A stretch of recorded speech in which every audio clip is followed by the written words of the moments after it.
Welcome to REI Accounting Talk, the show that turns those intimidating spreadsheets into your secret weapon for real estate success. I'm your host, Sarah Bratcher, and I'm here to help you master the numbers game without losing your mind. Whether you're managing your first rental property or expanding your real estate empire, we're breaking down accounting concepts into bite-sized, actionable tips that you can implement today. Amanda Hahn is joining us today. She is the queen of tax strategy for real estate investors. She has spoken on many stages, educating investors on how to increase their wealth and retain more of their earnings with comprehensive financial and tax strategies. She's the co-author of the best-selling tax strategy series, including the book on tax strategies for the savvy real estate investor, which has sold over 50,000 copies. Welcome, Amanda. We are so glad to talk to you today. Thanks for having me, Sarah. Excited to be here. I didn't know that we sold over 50,000 copies, so thanks for I letting me I know. I verified it. It said it in there. So I mean, if the Google says it, then that's where we're at, right? That must be true. Yes.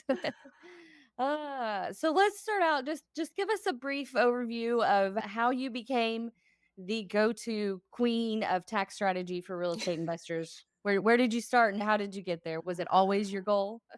It was always my goal to be an accountant for sure. Because my mom was an accountant, one of my uncles was an accountant, so I always knew I wanted to be an accountant. But I actually didn't want to do real estate at all because my grandparents were real estate investors, and I actually grew up in the same condo community that my grandparents owned, and so they were like super hands-on landlords. Like I had to go with them to collect rent and do like turnover stuff and I just wanted to have nothing to do with that. I wanted like a corporate job, wanted to get my nails done and, be on the computer all the time. But when I got my job, I started out my career at Deloitte, which is one of the big four accounting firms. And I accidentally ended up in the real estate group. So my whole career was sort of doing real estate taxes and real estate planning. But it was actually my husband who got us interested in like being an investor because like being a real estate CPA is different than being an investor. So that was mostly thanks to my husband because at the time I didn't really want to do real estate. No, that's good. So you have a lot of big clients and everything. How did you land that first big client? Was it by luck, or did you just go out and ask them, or did you start your social media Oh. presence before then? What kind of path got you there? Oh my gosh, I literally started social media like 2 years ago. Oh, did you? So back then, I don't even know if social media was a thing. I'm trying to think. So our first goal at the time, my husband Matt, read Robert Kiyosaki's book, like most millions of other people, and he was like, we should really like invest in real estate so we can start like putting our money to work. And obviously, we know the tax benefits of investing, so that part was really easy for us. But, being a real estate CPA, we didn't really understand a lot about investing. Like, how do you make offers? How do you analyze deals? Because that's just not what CPAs do day to day, contrary to what people think. And so we started going to like real estate meetups and real estate clubs. And that was where I think first realized that a lot of the stuff that we were doing at work with like really wealthy clients on tax planning, it wasn't really done with like everyday investors. So we just had a lot of people asking us tax questions and that would turn into like, why don't you come speak? Because no one has ever talked to us about these things. So that's sort of how we started, just started like as an investor going to meet up and over time, I think people saw us speaking. We got on bigger stages, and then at some point BiggerPockets reached out and had us on the podcast. So it was just like little baby steps. Wasn't really intentional, but it's worked out really well for us. Well, that's exciting. I want to get more into the education field on the bookkeeping side of it because I think a lot of Yeah. people aren't familiar with it and they get overwhelmed really easy because they're not familiar. So I want to make it more familiar. So that inspires me on my path of just doing the little things and keep going. Well, and I So think people don't talk about it enough, but having good books is really the foundation to two things, right? One, tax savings. I mean, you can't really save on taxes unless you know where you're spending, like, what's deductible. And that starts with good bookkeeping. But also just like being a good investor. I unfortunately meet people who are like, I made so much money in real estate. But then once they do their books, they're like, oh, I actually didn't make that much money because I also spent it on all these other things. I just I flipped the property and it made so much money, but what about all your other costs that you didn't factor in? So I think bookkeeping is kind of like the unsung hero. Like nobody talks about it. I call it like the bad B word. People like hate it. They don't want to talk about it, but it's super important, as an investor. Yeah. No, I completely agree. So let's kind of go back to where you were talking about real estate's not your passion. I think you even said that in your book. Real estate's not your passion, money is. If you could teach every investor just one rule about money, what would that be? Oh man, you just made me realize I guess I say a lot that I don't love real estate. I mean, I do, but it's not my passion. I don't wake up like, oh my gosh, I want to, be super hands-on. Money habit, I feel like that's super important. It's just taking care of money and care meaning like put some thought into money. I think a lot of people, don't really like to pay attention to money. It's sort of like, well, I don't have enough money, so I'm just going to go into debt on my credit card. As long as I have enough credit, I'm fine. I don't want to think about it or worry about it. And then you have the other extreme of like, I have plenty of money. It's just coming in. I don't really have an issue with buying what I want to buy, going where I want to go. So I don't really think about how I'm actually spending money. And I think both of those have very serious issues with that. What I always tell clients is like, your money is going to grow in correlation with how much intention and effort and care you put into it. So just because you have money doesn't mean you should, just kind of recklessly be using it. So be conscious about it and really look at what is your money doing for you. I think that's the start of like, how do we make money work for us? Well, where is the money? How much do we have? So yeah, the more you pay attention to it, the harder it works for you, believe it or not. Yeah. I guess it's an intentionality. Like you're very intentional about where your money's going. My husband and I, before we started real estate investing or anything, we looked up and we were like, we have this much debt and we were like really, doing well in our careers and everything, but we just weren't paying attention and it crept up on us. So we put our heads down, focused, and 2 years got rid of all of it and then started on our path. But yeah, because we weren't paying attention at all. No, that's great Yeah. advice. It's really funny because I'm sure for you too, right? Like as CPAs, we see the finances behind people, and people tend to think like if you're someone who makes a high income, you must be really rich and wealthy. But that's really not the case. I mean, we have clients who do not have high income. Maybe they're just like teachers, which is sad why teachers don't have high income, but that's the reality. But they build a lot of wealth because they're intentional with how they're spending their money and how much they're saving towards investments. And I feel like that is more important than just having high income in terms Yeah. of are you really building wealth and having your money work for you? Yeah. No, I completely agree. So let's talk about your favorite follow on Instagram for real estate. Who's your favorite one? You can't wait to see their stories or their stuff. Like, I know you had Thatch on your webinar a couple of weeks ago. He's one of my favorite. He has such high energy, and I just love, Mr. Mindset and all his energy and everything. But who does Amanda like love to see pop up on her Instagram? Like my favorite real estate Instagram hero. Oh, I feel like this question could get me in trouble because Ah, well, we I can bypass it then. We don't want anybody to say, "Why not me?" Yeah. I mean, I think I follow so many different people for different reasons. Yeah, I think they're all really good in their own way. Like I'm a sucker, just like a lot of other people, for just aesthetically beautiful looking real estate. Oh, Avery Carl, she's really good at showcasing her short-term rentals. One of my clients, Rachel and Chris Moore, they invest out in Florida, and it's just like the most amazing Airbnb beachside things. I love watching those. But yeah, I love Thatch too. Thatch is like very like actionable, mindset stuff. I love how he kind of showcases like the deals like on location. For sure, one of my favorites. And Brandon Turner, of course, he's always really good. He's the one I'm like, oh, feel down. And his posts are always like, this is what I started with, and here's what you can do too. So that's also really good. So I feel like it's just many different people I follow for different things. But I also follow a lot of food people, like just really. cooking recipes outside of real estate. And it's all the carb stuff, noodles, like pasta, rice, all the bad stuff. I got by Ballerina Farm on her sourdough stuff. I bought all of it and I've never made the sourdough starter. I had all these aspirations of being all this. So, I get you there. I like seeing them do it, but I don't always Yeah. bring it back home. Maybe one day I'll have time to do all the food stuff too. I Yeah. love that. It looks so easy. On Instagram, it looks so easy. It's like bam, bam, bam. Oh, done. Yeah. They don't have, like, the kids running around saying, "Mom, when's dinner gonna be Right? ready?" and all Yeah. the other Yeah. distractions, so All the pots and pans, like, oh, was it just magically chopped up and washed? Okay. yes, they should put in the recipes how much time it takes to do the dishes after it's all done. Yes, We need to yeah. know that before we And I feel like real estate is the same too, right? It's like, especially for, the clients who do like rehabs, it's like the reality TV shows. It's like, oh, I remodeled this whole thing for, $40,000. And it just like happened in the next 30 minutes.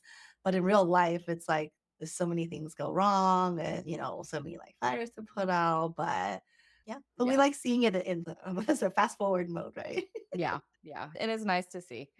Ah, and that keeps the dream alive for us so we can fail on what figure it out on our own. Ah, They're called lessons, not lesson. failures. Lessons. You're correct. I need to stop that language in my head. Um, so next, I have some multiple choice quizzes. You don't have to know them or anything, but I started digging for information like why do we do this? This was a long time ago because the CPA and me kind of nerds out. Like I was helping someone figure out like a 1031 exchange thing. So I dug down a rabbit hole and I was like, oh, this that would be good to bring on the podcast. So I'm gonna start Q&A on these. Cool. So this surprised me because the 1031 exchange has been around for quite a long time. But when do you think the 1031 exchange was first introduced to the US tax code? Was it 1903, 1921? 1954 or 1986? Yeah. Can I phone a friend or chat GPT? My You can phone. chat GPT, and I've got the answer, I can tell you. Um, it was I know it was a long time ago, but yeah, it was over 100 years ago. It was 1921. so we almost could have celebrated the birthday Yeah, of we 1031 should exchanges. yeah, we should have had them there. Ah, Uh, I love it. But 1031 exchange really has changed, even in the last couple years, where I think not a lot of people know this, but we used to be able to 1031 exchange like a car. So like you buy a car, you sell it, you could 1031 exchange into another car. But they took that away a couple years ago. So now 1031 exchange really just specifically relates to real estate assets, which I think, we're all just thankful for, right? Like the ability to buy property, have it appreciate, and sell without paying taxes if you follow all the requirements in 1031 into, bigger, better, more expensive properties. We're just thankful that it's, something that's still available. But I always tell clients, we can't always rely on the fact that it's always going to be here because tax law does change from time to time. And we know even in the last couple of years, like I said, the 1031 exchange itself has been modified a little bit. yeah. And I know in your book you talk about using the 1031 exchange and how it defers taxes instead of eliminate taxes. And in your book, you talk about how to do it as a long-term strategy with the step-up basis and everything. And let's explain that to the listeners. Yeah. So the concept of 1031 exchange is you buy a real estate property, a rental real estate, and then if it appreciates and you sell it, if you follow all of the right rules, you can then defer the gain if you invest that money into replacement property or properties. So if I have a single family home, I rent it out for a couple of years, I can sell it and 1031 into another single family, a multifamily, or an apartment, or a mobile home park, or whatever the product is that's in real estate. And when I do that, I can defer the capital gains taxes that I would otherwise pay if I just sold the property outright without a 1031 exchange.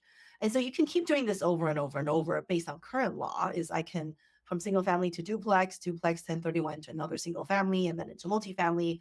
But ultimately what happens is at some point I might have to sell and I'm not going to 1031 exchange if I'm going to cash out. And when I cash out, that's going to be like maybe this huge tax bill because I've deferred taxes from one property to the next all the years. I've taken depreciation. So now there's like a huge gain.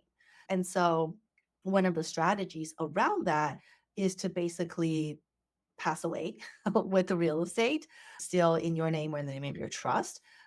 Because right now in the US, we have what we call step up basis, which means if you buy, in a simplistic example, if you buy a property for $100,000, by the time you pass away, if it's worth $1 million, then your beneficiaries will inherit that at $1 million of value. And so if they were to sell it, that first $1 million would be tax free. So you've effectively had 900,000 of, tax free appreciation over your lifetime. And so for investors where this makes sense, they just plan to 1031. And then once they pass away, leave the asset to kids or grandkids. And that way, no one in the family has to pay taxes on all of that appreciation. So, for tax nerds, we call it swap till you drop. So swap in the 1031, drop like goodbye. That's a good way to remember it. Need that for when I was doing the CPA exam. Yeah, I don't know if that was on the CPA exam. That's probably just like slang. So, next question I want to ask is before 1954, how did real estate investors have to prove depreciation for tax purposes? Um, A is by estimating the useful life of each property and proving it to the IRS. B, by following a fixed 27.5 year schedule. C, by hiring a licensed appraiser every 5 years. Or D, depreciation wasn't allowed before 1954. You have any idea on I that one? love it. I love it. I love all of the answers. Yeah, They're right. so cute. Yeah, I think before then you just had to estimate it. There wasn't like the actual tables that we have now, which is really interesting because even now, even though we have the depreciation tables, there's still so much flexibility when it comes to taxes on depreciation. For real estate investors specifically, right? We can do accelerated depreciation where we carve out the components of a building and take it faster than 27.5 years. Or if you're just like a passive investor, you can't really use the benefit yet, you can always take the standard 27.5 years over time. And then let's say in year 3, 4, or 5, when you can use those losses by being a real estate professional or one of those things, then you can at that time do accelerated depreciation. So it's really interesting, I think, for people to know that the tax law is not as rigid, as people might think. Like the law itself creates a lot of flexibility, intentionally designed for investors on like how to use it. But it is funny that, we were saying in the past, you estimated it and then you have to prove it to the IRS. I mean, we sort of do that now, like when we take write-offs, I mean, we have to prove it to the IRS if we're ever audited. The proof is on us. If we say we're a real estate professional, we have to prove the hours, right? So That's true. that's wacky because that's not how the US, criminal system works. Right. It's opposite. It's yeah, you're You're guilty guilty until until proven proven innocent. innocent. Yeah. IRS is like, no, you got to prove me. Do my job for me. Tell me what it is. Yeah. Um, That's a so along those lines, cost segregation, and I had started researching like a long time ago about like how long cost segregation had been around and everything, and I guess it's always kind of been around in some form for a long time. But I think that now that social media is out there, a lot of people are more aware of it, and it's like this big, oh, you got to do a cost seg, but it's not the best strategy for a lot of real estate investors. Just Yeah. give us a brief overview of a cost segregation and what type of investor it would be best to utilize that. Yeah, I love that you said that because, yes, cost segregation has been promoted as sort of like a magical thing. But at the end of the day, cost segregation is not the best fit for every single investor, right? The strategies are going to be applied differently. But the concept of cost segregation is to say, well, if I have a building, my rental building, if it's residential, I'm usually depreciating it over 27.5 years, like we just said. So you're taking 1/27th of it each year. But cost segregation is basically where you have an engineering firm go to the property and they look at the building and say, well, it's not just the building. This building is made up of different components, specialty plumbing, specialty, electricals and things like that. And so when they break out those components, then the CPA says, okay, well, these are not building anymore. So I'm going to take faster depreciation based on what is allowed by the IRS. So it's not creating like deductions out of thin air. It's simply saying, instead of waiting a long time to write things off, I'm going to try to write off as much as I can as soon as I can. And so, whether somebody should do a cost segregation depends on what is the benefit for you this year. So, if you're someone who is a real estate professional and you have a bunch of high income, well, maybe I want to do cost segregation because I want to offset taxes today with the depreciation. But alternatively, if you can't use it because maybe you are just a passive investor, you're not a real estate professional, you're not using the short term rental loophole, then I actually don't want to do cost segregation yet. Because if I do, what I'm doing is I'm creating this big loss that is trapped. And I unfortunately have seen this mistake made by both investors as well as CPAs. I met a CPA who was speaking at another real estate event, and he was telling me that he had a client do a cost segregation. And, in the conversation, I realized that his client was not able to use it. So I told him, well, even though your client paid for the study, don't use it. Don't show it on the tax return and save that into a future year when they can actually benefit from it. Because if you implement a strategy too early at the wrong time, it actually costs you more, hurts your ability to actually use it in the future. Yeah. All right. Our next question is the 1986 Tax Reform Act eliminated which major tax loophole for real estate investors? A, the ability to deduct property management expenses. B, the ability to deduct mortgage interest. C, the ability to use real estate losses to offset W 2 income. Or D, the ability to write off 100% of property value in the first year. Was in, it A was real in estate 19, loss. 1986. Yeah, the ability to use real estate losses to offset W income. How much easier would our lives be if we could just flat out just go dollar for dollar? Yes. It's funny because back then, because there was no limitation like we do now with, there were these groups who would come together, real estate groups, and then they would work with a lot of high income earners, like doctors, for example. My father in law was a pediatric, and he invested in a lot of real estate deals because at the time, all you had to do is put money in a deal and you get to offset your taxes from W 2, from medical income, whatever it happens to be. And people really loved it. It's like, well, I'm helping the economy, I'm investing, and so I get some tax benefit. But yeah, I mean, 86, they kind of changed all that and said, hey, you can't just be a money person. There's these rules you have to meet if you wanted to use rental losses against other types of income, like a job or, a business, that, you have to be a real estate professional. You have to show that you're involved in the day-to-day operations of your investment. And so yes, that one law change, I guess we can say, it's become a lot more headache, but it's also, gives real estate CPAs a job. That's a big part of our job is to look at the rules and help people qualify for these crazy rules that, we Very true. basically have to go by. Very true.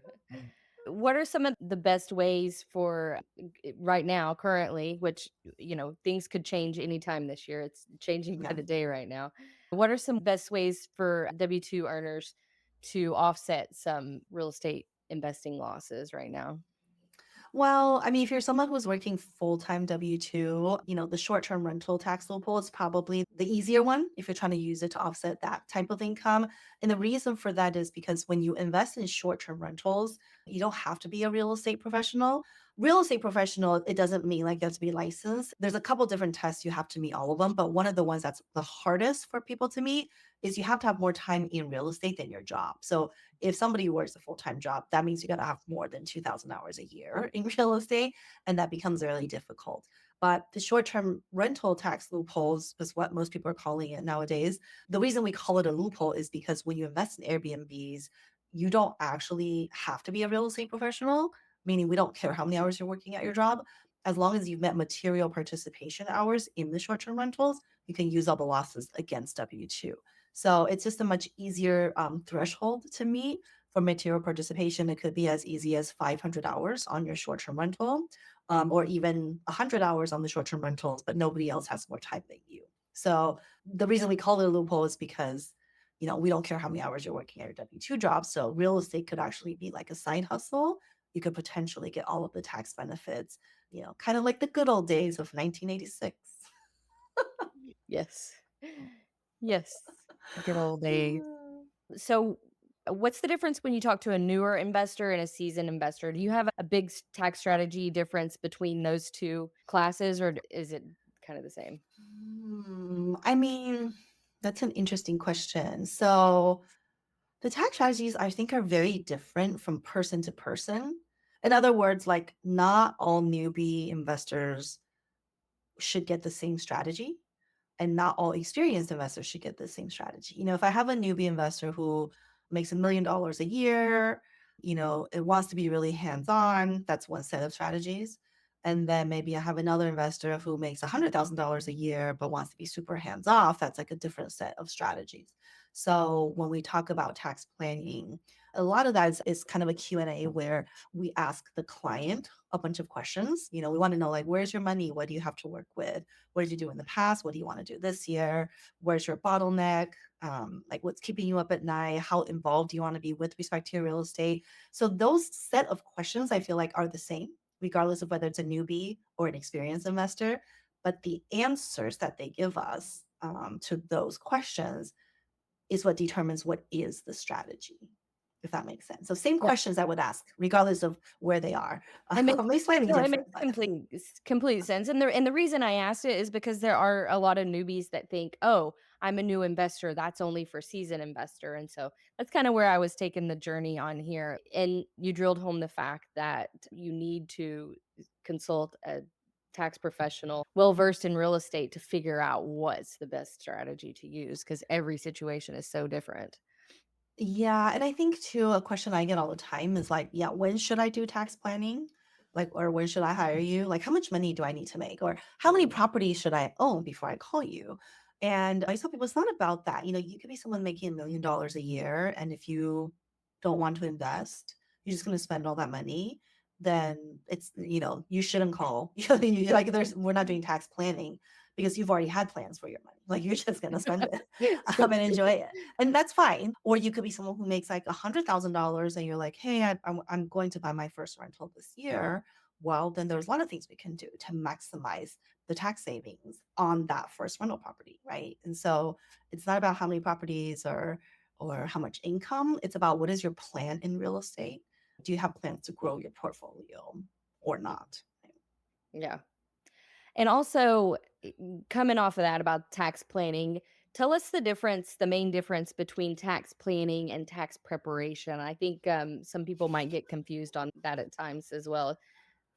Yeah, I mean, we all file tax returns, right? It's like go through if you didn't have good bookkeeping, you go through the headache of gathering up all of your stuff finally and trying to figure out what happened last year.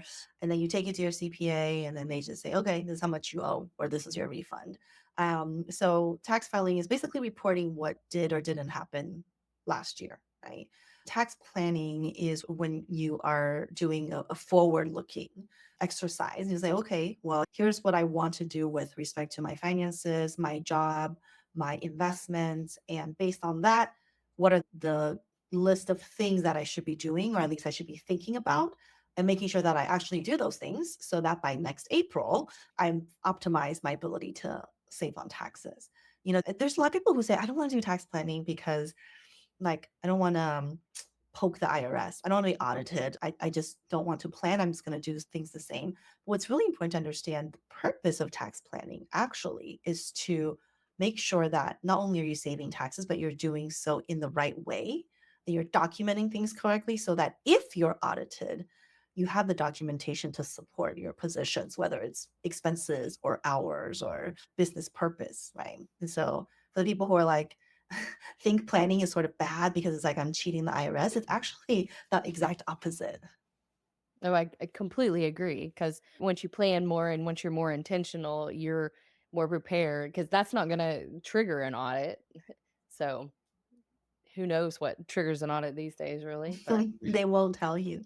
yeah, it just comes out of nowhere. And if you've done that planning, then you have all that information right there and you're better prepared for Mhm. it. No, I completely And agree. and I think, because in real estate, when we talk about tax savings, it's different than other businesses. It's not like, oh, I'm going to save $100 or $1,000 in taxes. I mean, a lot of times the savings we're talking about is like tens of thousands or hundreds of thousands. And so I just met with someone recently. Where was I? I was speaking somewhere. And then they said, oh, this guy said, yeah, I loosely qualify for a real estate professional. And I was like, wow, like, what does that mean? I loosely qualify. Either you do or you don't. Either you have the hours or you don't. And so again, if it's thousands to tens of thousands of dollars that you're talking about in savings, that's also the same number in exposure. And so if you only loosely qualify and you're audited and you lose, that's not just taxes, but that's interest and penalties too for all the, Oh, yeah. different years in question. So don't loosely qualify, actually qualify. Yes. That's where the bookkeeping and the record keeping, comes Yeah. in handy too. Yeah, I've come to this realization recently that I don't know if you would agree with me that the reason people hate taxes so much in tax season is actually not the tax itself. I mean, obviously no one likes to pay taxes, right? But I think a big part of like people dreading tax season is actually the bookkeeping. Mhm. It's the people who don't have books and they're like, "Oh, now I got to go back and remember what I did and it's where do I start?" Yeah. I think they have this mindset of, "Oh, this probably isn't gonna take too long," and they get down into it, and they look at the first receipt, and they're like, "I cannot remember where that went from," and they just get glazed over, and they're like, "I don't wanna deal with it anymore." Yeah. And that's kinda where I am. I'm launching a course next week to hold everyone's hand and walk them through it, and just to get them more familiar with process and everything, and I'm actually going to start I'm calling it the power hour for those who buy the course, and it's just a weekly call with me or one of my staff, and, like, if they need to record a 1031 exchange for their books for last year and everything, then we go through, like, how to get that on there and how to record that properly for their tax preparer and everything, because they're not quite ready for, full-on bookkeeping and, a big company or a in-house accountant to do it yet, and so we want to be able to walk people through and just have them ask, even the little questions about, "Hey, is this a repair or maintenance item? Why does this matter?" And, doesn't matter? And, talking about simplifying the chart of accounts. I think the chart of accounts is like a huge holdup for people because they think it needs to be like exactly perfect and it doesn't. Yeah, it just needs to get on there somehow. And Yes, I think people put too much thought into like, is this marketing or advertising? And it's like, well, it doesn't really matter because you're going to write it off the same on the tax return. But, some people get too into the nitty gritties where it's like, their chart of accounts is so much that it's like you don't even know how to utilize this or how to analyze this. So there's certainly such a fine balance between having enough information to make good investment decisions and tax maximization, but not like so much where you're like, what in the world am I am I looking at? It's a 3-page profit and loss. yeah. Yeah, they can get pretty lengthy, but yeah, I think the best approach is to keep it as simple as possible, and I always ask people to go look at their tax return and see how many categories of expenses their tax preparer used, and that kinda blows people mind. They're like, "Really? This is all that matters?" And so it's like, "Yeah, this is for your purposes." They'll condense a lot of that. They'll put all the office expenses and utilities together or something. So yeah, people Yeah. people get surprised by that. So, are there any big tax changes we should pay attention to in 2025? I know the news is all flying all around right now. We don't know what's happening, but anything you're watching for to come back this year? Or I mean, just everything is changing. yeah. I mean, obviously, I think the hot topic today is kind of like the layoffs at the IRS. And I feel like the majority of people, if I had to guess, I don't know what people are thinking, but I feel like the majority of people are like, yes, get rid of the IRS. It's like abolish the IRS. But I think the reality is, if you think about it, these layoffs are probably not good. It's like if you're expecting a refund on your taxes, maybe it's coming later. With fewer people, there's maybe more mistakes at the IRS's end. So maybe, I don't know, maybe there's more inquiries, right? Or if you ever try to call the IRS, I mean, people maybe, hopefully you don't, but for the ones who do have to call, it's like you're going to be on hold for hours and hours now that there's fewer people. So, yeah, those are things that really could impact, taxpayers like everywhere. Like, when do we get our refund? But tax changes specifically, there's nothing that has been, solidified yet. Obviously, the Trump administration, favors real estate and business owners. And so they have already talked about bringing back 100% bonus depreciation, retaining some of these business benefits and credits. How much of that will stick? I mean, nobody knows when will that happen, if that will happen. But, the signs are just leaning towards more favorable. But I do want to say that there's also the other side of the equation, which is maybe they don't get anything done. Maybe there are no tax changes. And if there are no tax changes, there's actually naturally going to be a very bad change as of the end of this year, because a lot of these tax benefits that we've had in the last couple of years are expiring as of the end of 2025. So starting in 2026, we're back to higher tax brackets, no more qualified business income deductions. So there's a lot of different things that could be happening. So I feel like we're just in this wondering land of, is it going to be really good for taxes or really terrible for taxes? Just don't know. Yes. You need to just consult a magic 8 ball, right, at this point. Who knows Yeah, who knows yeah. what happens. Flip a We'll coin. see. Yes. Well, thank you so much for everything. I want to close with the opportunity for you to tell listeners where to find you, what you have going on. I think you like to speak on a lot of conferences and all that. What do you have coming up? Oh my gosh, so many. So I'll be at BiggerPockets conference again this year. It's going That's to be in always Las fun. Vegas. Yes, it's going to be in Yeah. Vegas. So please come, everyone. It's going to be a ton of fun. I believe I'm speaking at Brandon Turner's Better Life, but I don't know. It hasn't been finalized yet. That's what I was told yesterday. So don't quote me on that one. Yeah, and a couple other ones already lined up for this year. But, I think one of the most common questions I get from people is like, you talk about all these tax savings and stuff like that, but, how do I really know if I'm overpaying in taxes? Unfortunately, it's hard for me to tell you if you're overpaying in tax, but we've created a tool, a tax risk assessment. So it's a self-assessment tool that you can go on and answer a series of questions about your personal, your business, your real estate. But at the end of it, you'll get a score to see what is your risk in overpaying in taxes. And if you score high, great. You feel a little bit better, like, oh, I've discussed all these items with my CPA. If you score low, that's okay too. You can actually just print it out and use it as a guide for the next time you meet with your CPA. You can pull that out and say, "Here, I took this little assessment here, and here are the things I didn't say yes to." Maybe use that as a starting point on like, let's talk about some of these things. Does this work for my personal side? Should I be looking at this for my real estate? So it's like a really helpful little tool. And you can put it, in the show notes Yeah, I'll because put the we link have to one that. that's branded with Sarah. Yay. All right. Well, and your Instagram and YouTube, we'll put links to that too so that everybody can find you there and all your wonderful information. You have so much good things.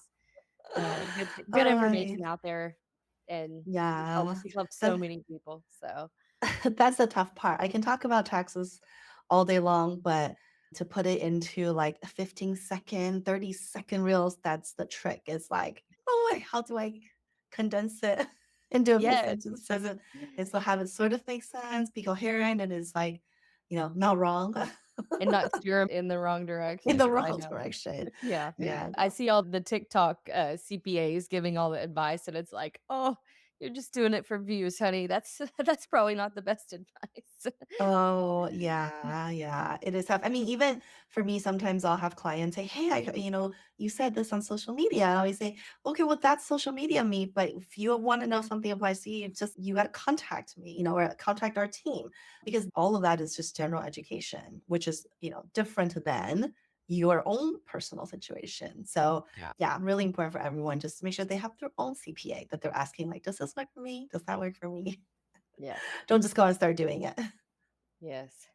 All right. Well, Amanda, thank you so much for all your information today. I love chatting with you, and we'll leave all those links in the show notes and we'll chat with you later. Awesome. Thanks, Sarah. Thanks. Thanks for joining me on another episode of REI Accounting Talk. Don't forget to check out our show notes for additional resources and templates mentioned in today's episode. Have a specific accounting challenge you'd like for me to address? Reach out through our website or social media channels. You can find me on Instagram at rei.solutions.with.sarah. Together, we're building a community of confident, financially savvy real estate investors. See you next week.